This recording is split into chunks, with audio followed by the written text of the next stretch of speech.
can just accept it as hypothesis. Somebody comes along and he tells you a beautiful story. It may be very convincing.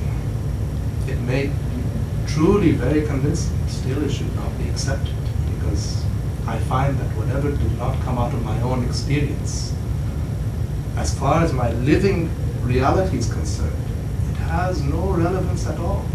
This is actually the problem with many people's lives, that there's such big difference between our ideas, our thoughts, our philosophies, our beliefs, and our living reality. How long for ages in humanity people have been talking about love?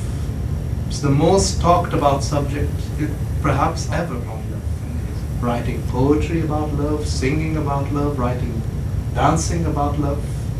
But when you look in the world and see what's happening, love seems to be barren, a wasteland. There's only egotism, hate, anger, competition. Countries are fighting with one another. Religions are quarreling with one another. Political systems are fighting with one another. So love it's simply an idea. It's not become a concrete reality in our lives. Because this is how the mind is. The mind is more prone to living in the past, daydreaming about the past, or anticipation of tomorrow. Both of which is what? Just imagination. What's the only thing that exists, that actually exists? Just this present moment. Has anybody ever smelled a tomorrow? Heard a tomorrow? Has anybody ever seen a tomorrow?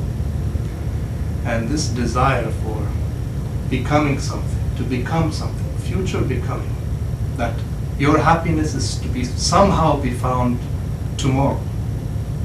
You heard this statement in English, the grass is always greener on the other side. This mentality has occupied the human mind for far too long. It's running people's lives. People are always daydreaming about what they want to achieve.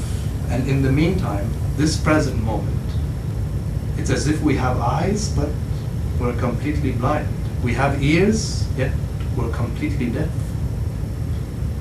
So this whole process of self-awareness, at a certain point in my life, it became such a tremendous question. Okay, all these philosophies and belief systems are there, but without self-awareness, without self-knowledge, what's the point? I'll be doing all kinds of things, walking in my sleep, talking in my sleep, doing all kinds of things, not knowing why, not knowing even what I am searching for. So I decided to look deeper into this, and I found that if I'm going to look deeper into this, it needs a certain commitment. So what I decided to do is, it's not necessary to practice yoga like this, but I stopped talking to my friends, stopped talking to family. I was not working at the time. I saved just enough money to support myself. And I said, okay, I'm going to practice these methods and just explore. But I have to start off with the mentality that I don't know. There's a certain statement in Zen that in a beginner's mind, all possibilities are available to you. Your mind is so open and fresh. It's not burdened by your past knowledge. But in the mind of an expert, his eyes have become narrow, one-pointed.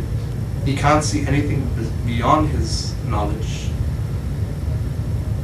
That reminds me of a story of one university professor. He came to see a Zen master, and he wanted him to teach him about Zen. So the master went and he served some tea, and he poured tea into the cup, and kept pouring into the cup, and the cup was suddenly overflowing with the tea. And then the university professor said, "Stop! No more is going to enter into this cup." Then the master said, exactly like this teacup, you've come here with all of your assumptions, your conclusions, your beliefs about life. How can I really show you what Zen is until you first empty your cup?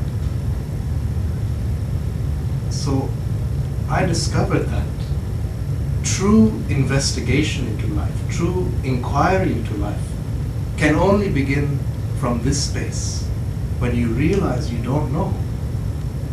But I don't know can be to live with this realization that I truly don't know can be very uncomfortable. As human beings, we want security, we want a certain amount of protection. And we find that the reason why people are holding on to certain beliefs, it's just for this, to give a certain amount of protection to your ego, protection for your identity, so that in case anything goes wrong, your beliefs are there to console you. So that's what the idea of God has become for many people. In case anything goes wrong in their life, it's as if they paid insurance. God's there to take care of them. This is just because we've not accepted to take total responsibility for our own well-being.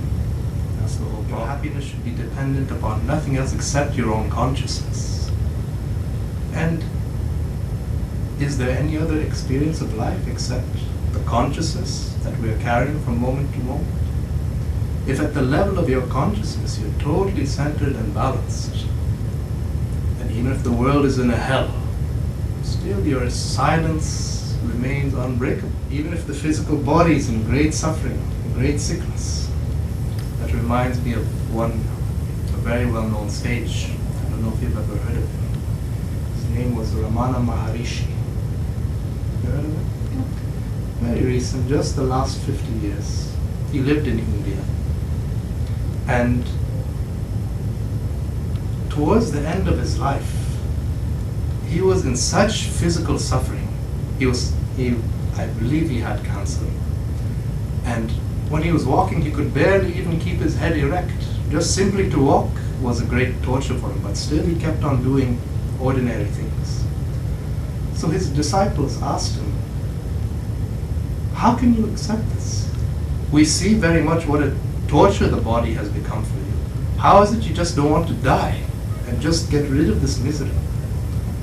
And Ramana Maharishi just said, you give far too much importance to the